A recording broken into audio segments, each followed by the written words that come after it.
Hello there, and welcome to this podcast, this single episode. So, today, what I really wanted to talk about was I wanted to talk about the blocks that occur or the resistance that occurs in healing. More so blocks than resistance, because they operate as two different things. So, today, I really wanted to talk about what I call the products and the functions of the mind and how they block us from healing and how that can literally exhaust us.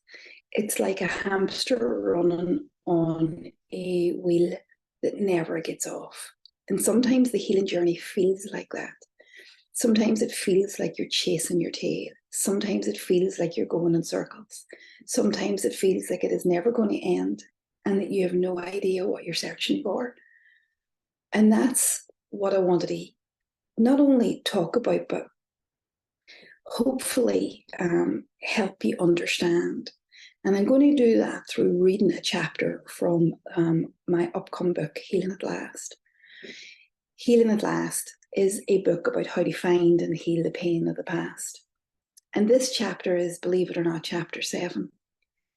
And chapter 7 really is about this Ferris wheel of healing, this hamster wheel of healing. And it's broken into 3 particular parts. And so if you'll allow me and indulge me, I'm going to read this chapter to you with the hope and the intention that it really helps you identify if this is exactly where you're stuck. And so then you can know what to do if you're stuck in this place. You see, the difficulty is that we don't have the vocabulary for where we're stuck. We don't have the understanding. We just know we're stuck. And we can't go and say to our therapist or our coaches or our loved ones, look, this is what's happening and this is why it's happening. But if we understand the why it's happening, then we're kind of, 50% of the way of jumping off that wheel of getting ourselves out of it. So that's the intention here. So let us begin. Chapter 7. The desire to know your own soul will end all other desires. Rumi. You have begun the healing process. You are motivated by the prospect of relief. You begin in earnest with the work you feel, and you feel like you're getting somewhere. Your logic mind has identified the problem, and the relief that you feel from that is immense. The pain of the problem that you've identified seems to have eased somewhat. However, a few weeks later, in a different version, it shows up in a different place, in a different phase.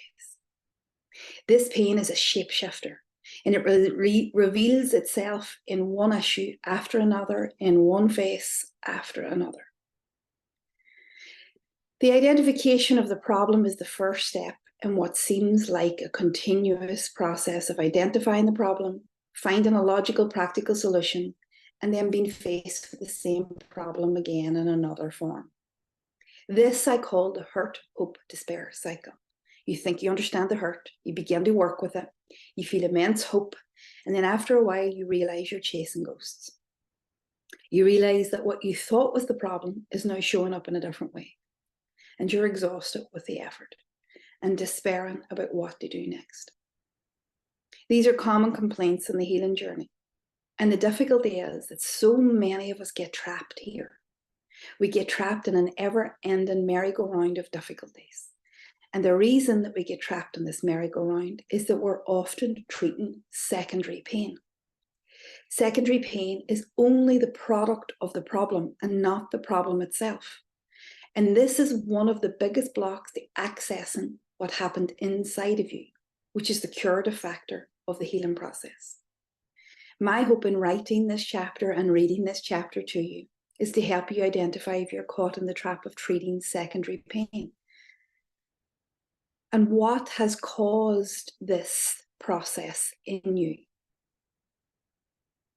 I want to help you understand what is happening, and I'm going to introduce you to 3 concepts: primary pain, secondary pain, and the hierarchy of pain. And when you understand each of these concepts, you'll be able to identify it in yourself and tell if it is playing a part in the stuckness of your healing journey. Let me read those again. primary pain, secondary pain, and the hierarchy of pain. When you understand these three concepts, you will be able to understand whether it is playing a part in your healing journey. From understanding these concepts, you will be able to build a healing plan that will help you navigate the complex web of what needs to be healed and in what order. Oh, the relief of that. Being able to navigate the complex web and then being able to heal and in a particular order. Can you imagine? So let us begin. Secondary pain. Secondary pain arises from the functions of the mind. You see, the mind seeks to create solutions to the pain that we feel. It is part of the human condition. We want to survive. We want to move away from the emotional and mental pain. We try to actualize, to be all that we can be as best we can be. So we build ways of being, behaviors that help us in the beginning to solve, soothe, and move that pain. And these solutions can come in many forms, like avoidance, perfectionism, anxiety, isolation, perpetual positivity, exercise. Over time, these solutions, when repeated continuously, become the problem in and of themselves. And we present these problems in therapy to be healed. These become the problems. And the reason we present these problems as our logical understanding of what we need to heal is because much of the primary pain that is driving all of these behaviors, all of these ways of being, is unconscious. It's not available to us. And this is unfortunately where we begin to chase issues that are actually the product of the problem and not the problem itself. But let me give you a practical example. When we are driven by a fear of rejection, the solution to that rejection, as the mind decides, may be to retreat and isolate from deep connection. The solution to not getting rejected is to limit the depth of your relationships. Maybe you leave before you're left. Maybe you see the fault in the other before they see them in you. No matter what you do, no matter what behaviors, no matter what ways of being that emanate from this fear, you're trying to protect yourself fundamentally from the pain of the rejection. The memories of that primary pain, the fear and the rejection, are not available to you in their fullness. The pain of the rejection as felt as a child is not in your awareness. All that you're consciously aware of is the threat. All that you're consciously aware of is the threat of them leaving. All that you're consciously aware of what they have said or haven't said or should have done. So the solution to avoiding the relationship seems perfectly reasonable. And this solution, over time, leads to depression, anxiety, loneliness, mistrust, isolation. But we don't present ourselves in therapy with a fear of rejection. We present ourselves in therapy with anxiety or depression. And these are the issues that your mind identifies as the problem. So, therefore, logically, if only you could learn to trust, if only you could give yourself more boundaries, if only you could learn to build meaningful connection, if only you could, then you wouldn't be depressed. If only you could learn to trust and not be so anxious. So now the problem needs eradicated. Now the mistrust needs eradicated. Now the depression needs eradicated. So you work so hard at building your capacity for relating. You work so hard at building your capacity for love. You work so hard at building your capacity for boundary making. You work at eliminating the depression so you can relate more, so you can be in relationship more, so you can be in the now more. You work at undoing the secondary pain. Because all of that has been mentioned, the depression, the relating, the mistrust, is a product of the real problem. The real problem in this case is the fear. And the fear lies in the shadows, undiscovered and unheard. And we and you are chasing our tails. We are on that Ferris wheel. We are on that hamster wheel, exhausted. So as you attempt to heal the depression, you feel a sense of relief. You begin to feel better. You're focused on creating new habits, new ways of being that help you out of that depression. You begin to focus on building trust. You begin to focus on building your sense of self, your confidence. However, very shortly, you realize that it doesn't make a difference to find in a relationship, because the fear, primary pain arises within you in a split second, and you're back to square one. As we fix one piece of secondary pain, the perceived problem, the real problem, in this case, the fear of rejection, shows in another way, leaving us deflated, exhausted, and sometimes, which is the worst part of it, hopeless. During my healing journey, it became apparent to me through my witness function that I could see that my mind would produce problems and identify them as the main problem. For me, my mind was presenting the need for success as the problem. I was constantly striving for success, striving to be better, striving to have more, striving to be more. And this need was causing pain in the form of burnout, exhaustion, anxiety. If I felt that something that I had built was slipping away, I would get anxiety. I would be in fear. I would be in exhaustion trying to get it back. I was constantly striving, constantly pushing, constantly wanting the next thing. In the end, all of these problems were just secondary issues. They were solutions in the main that my mind had created to help me heal the primary pain. And the pain was at the root cause of my difficulties, was a nothingness, a darkness, a dark, heavy, somatic pattern that weighed down my body. And all of the striving and all of the pushing was an answer to that pain.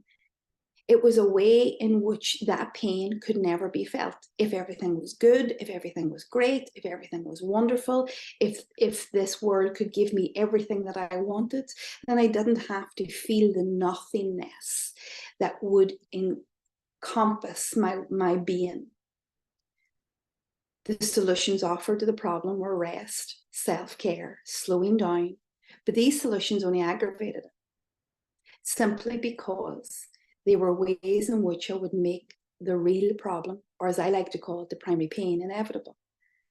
If I'm being told to slow down, if I'm being told for more self-care, if I'm being told to give myself more boundaries, if I'm being told to look after myself more, if I am being told as an intervention or a way of helping myself to look after myself more, then the more that I turn away from striving, the more aggravated my anxiety would get, because now I wasn't ensuring that I had something to look forward to, that I had something in my life worth living for. So these solutions that were given to the secondary pain only ever aggravated the primary pain, therefore spiraling me into more anxiety, more worry, more terror, and also spiraling me into the depths of that feeling. I could see quite clearly that if I could heal the nothingness at the heart of this issue, then I would have freedom. I could see quite clearly that there was no point working with the striving, working with the overachieving, working with even the anxiety. I could see quite clearly that there was no point wasting my energy, my mind's energy, my body's energy, because everything was sourced in the fear of nothingness that was in my body, the fear of having nothing, being nothing, seeing nothing, this nothingness that I understood as a child. I could see quite clearly that the primary pain of nothingness in this case was the only way out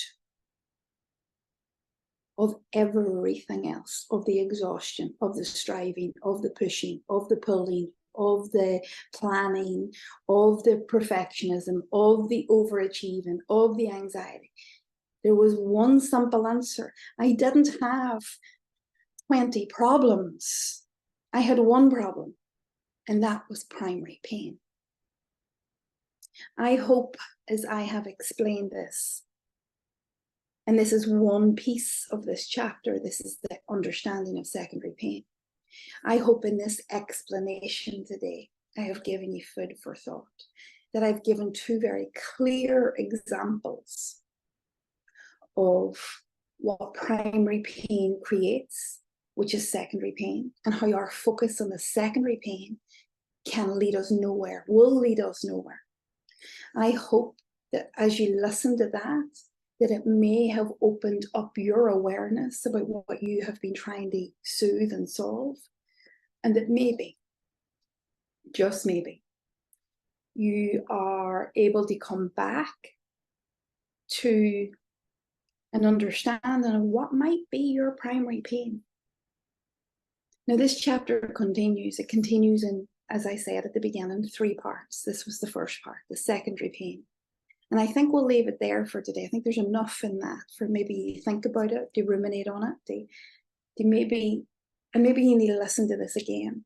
But the question that I have for you at the end of this is, have you been seeking to solve secondary pain? And has your primary pain shown up time and time again? Is that where you're trapped? Is that where you're exhausted? Now, the next segment in this will be primary pain, understanding primary pain, understanding its source, understanding where it comes from, understanding what's it about. And we'll do that in the next episode of this podcast. Hopefully this serves you well.